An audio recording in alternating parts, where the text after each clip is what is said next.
All right, Cardinals fans, Charlie Marlowe here. How we doing? The trade deadline has officially ended. Want to break everything down. How are you feeling? Leave me some comments. Are you happy? Are you angry? Is this about what you expected? Is it a thing where, hey, you've seen this movie before with the Cardinals around the trade deadline? Although you have to at least give them this, as opposed to previous years, they were much more active and much more aggressive. And maybe you hear that and you laugh, but I think that also speaks to the lack of aggression in previous years at the trade deadline for the Cardinals, because you did kind of go a similar route of 2021 with the, now 2021 was the aging lefties, John Lester, Jay Happ. You get a couple lefties here who are veterans, but not nearly as old, not pushing 40 when we're talking about Jose Quintana, and then the move made today for Jordan Montgomery, which I really like, by the way. So give me your opinions. So first of all, we'll go backwards. The move today, Jordan Montgomery, 29 years old. He'll be 30 in December. I like this move. You give up Harrison Bader, but both of these players have a year and a half of control.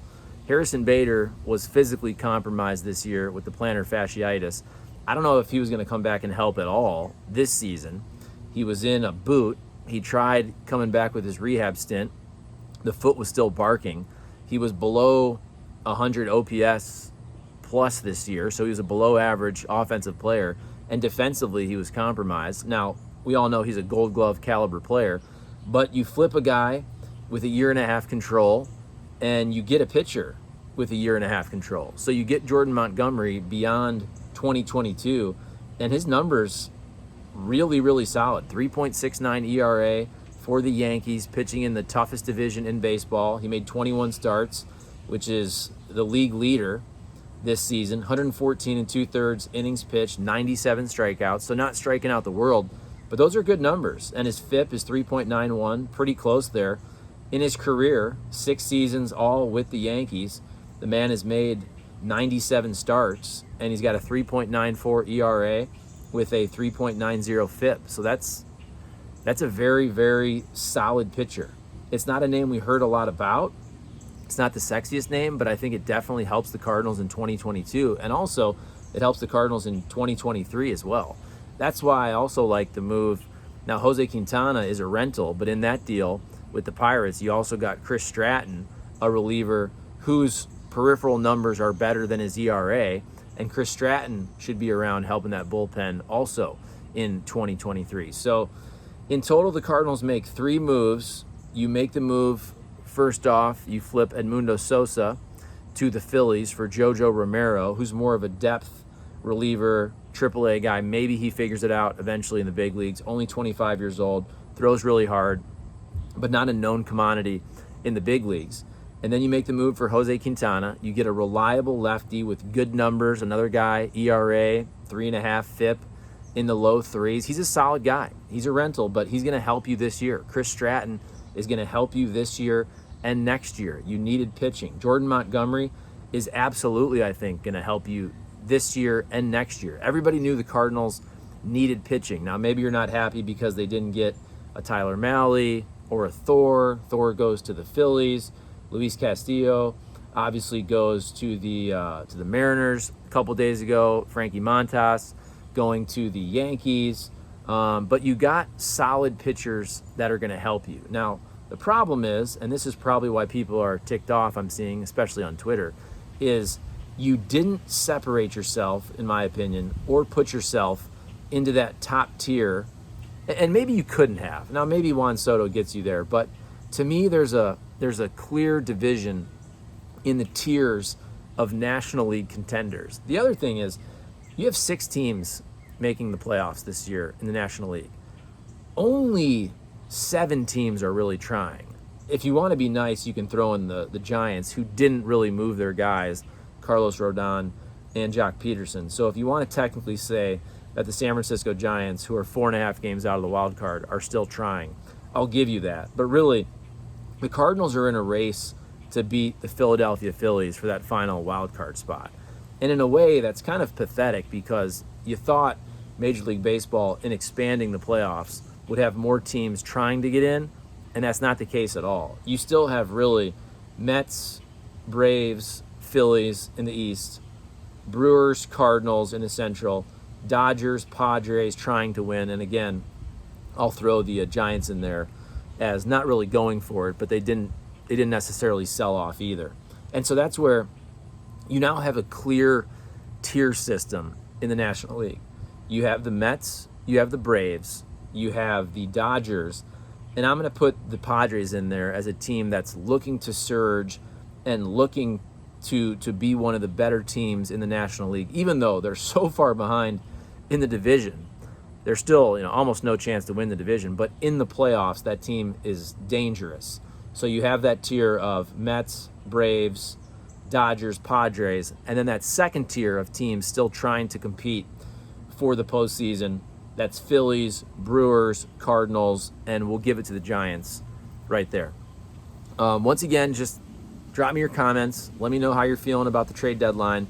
That has ended. All the moves the Cardinals made, didn't make.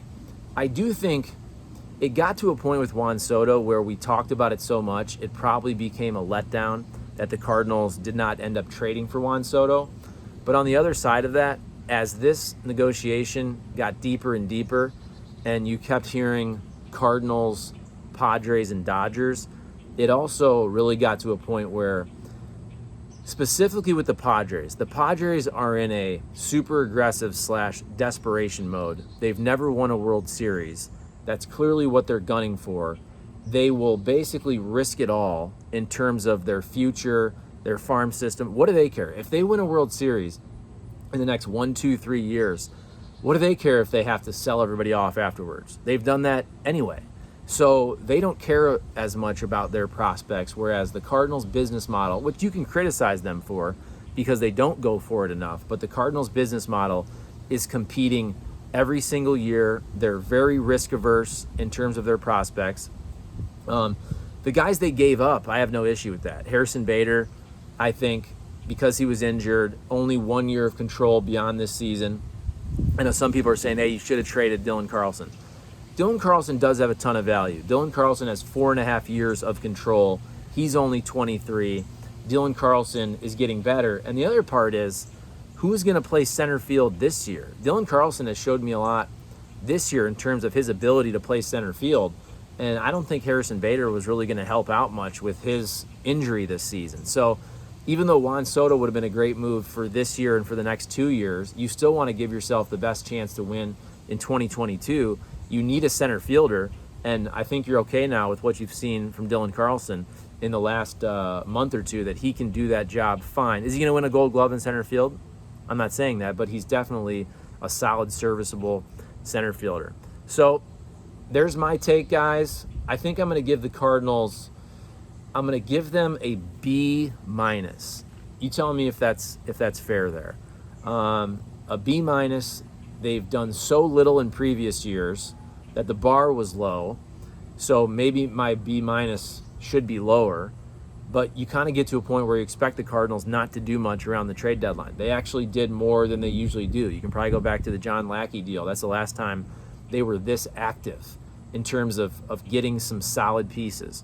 I know they're not the sexiest names in Jose Quintana, Chris Stratton, and Jordan Montgomery, but Montgomery and Jose Quintana are very solid, dependable Major League starting pitchers that will help you this year, and in the case of Jordan Montgomery, should help you next year. So I give the Cardinals a B-. I'm not sure they're going to chase down the Brewers. We shall see. I'm not even so sure they chase down the Phillies, although I think Phillies may get Bryce Harper back. They add Noah Syndergaard. It's going to be fun either way. I think the Cardinals definitely are in the mix. They have a very good chance to make the postseason. Can they catch the Brewers? Can they pick up that one game on the Phillies? We shall see. It should be fun. The Cardinals are definitely a playoff contender, but they're not a World Series contender, and they're not, in my opinion, in that top tier in the National League. They're still kind of in that second tier. We'll see what happens. But once again, drop me your comments. Let me know, what do you think about this trade deadline? Are you ticked? Are you okay with it? Is it what you expected? All right, guys, enjoy the baseball, and we will see you later.